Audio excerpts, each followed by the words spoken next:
BJP RSS పై తుషార్ గాంధీ వ్యాఖ్యలు తీవ్ర కలకలం రేపాయి.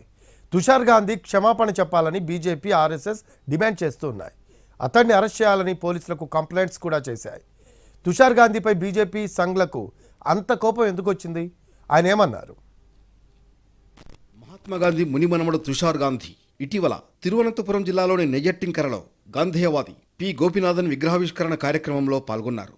ఆ కార్యక్రమంలో తుషార్ గాంధీ ఆర్ఎస్ఎస్ పై మండిపడ్డారు. బీజేపీ ఆర్ఎస్ఎస్లు అత్యంత ప్రమాదకరమైనవన్నారు.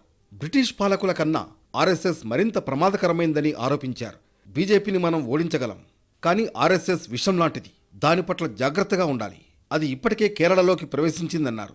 విభజన శక్తుల్ని ఓడించేందుకు కేరళలో ప్రత్యర్థులుగా ఉన్న కాంగ్రెస్ నేతృత్వంలోని యూడీఎఫ్, సిపిఎం నేతృత్వంలోని ఎల్డీఎఫ్ కలిసి పనిచేయాల్సిన అవసరం ఉందన్నారు. My speech I compared the RSS and BJP to a cancer and a cancer that is turning terminal, and I also called the RSS a venomous, poisonous organization, and I said we must ensure that our country does not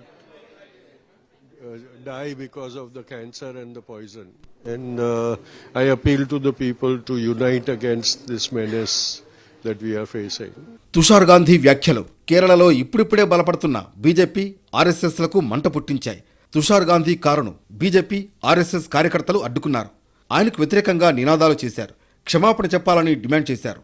దాంతో అక్కడ వాగ్వాదం జరిగింది. తుషార్ గాంధీని arrest చేయాలని Kerala BJP నేతలు demand చేస్తున్నారు.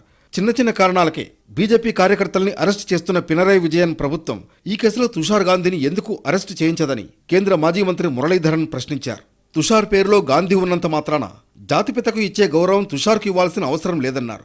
కాంగ్రెస్ నుంచి ticket కోసం తుషార్ గాంధీ ప్రయత్నిస్తున్నారని ఆరోపించారు మురళీధరన్. అయితే తుషార్ గాంధీ తన వ్యాఖ్యలకు కట్టుబడి ఉన్నట్లు స్పష్టం చేశారు. బీజేపీ ఆర్ఎస్ఎస్లకు తాను క్షమాపణ చెప్పేది లేదన్నారు. మహాత్ముడిని కాల్చి చంపిన వారి వారసులే ఇప్పుడు గాంధీ విగ్రహాల దగ్గరకు వెళుతున్నారని ఆరోపించారు. ఇప్పుడు మనందరికీ కామన్ శత్రువు ఆర్ఎస్ఎస్ అని, దాన్ని ఎక్స్పోజ్ చేయాల్సిందేనన్నారు తుషార్ గాంధీ.